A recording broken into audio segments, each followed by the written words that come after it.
Какво ще стане, ако една малка пукнатина е само началото на най-важното събитие в света? Охо, извинете. Не мисля, че беше от теб.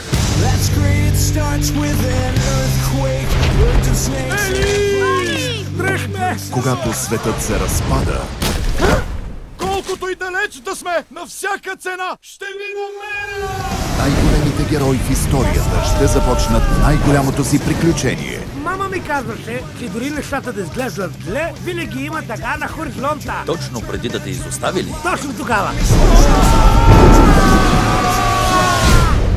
Ей, ама то верно имало дъга на хоризонта. Сериозно ли? Тази година Лики-рики, члени спасен. Ще се върнем у дома! По местата! Предайте кораба или ви чака зла участ! О, не! краят на света Бабке, дай ръка! Как не? Това ми е първата вана от десетилетия.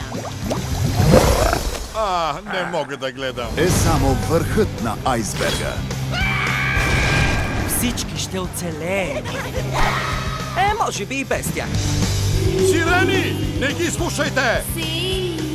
Обожавам ленивци, които нямат никаква лична хигиена. Това съм аз, бейби. Преживяхме бури и огромни вълни. Какво може да ни изненада? Няма кой да ме спре да се върна при семейството.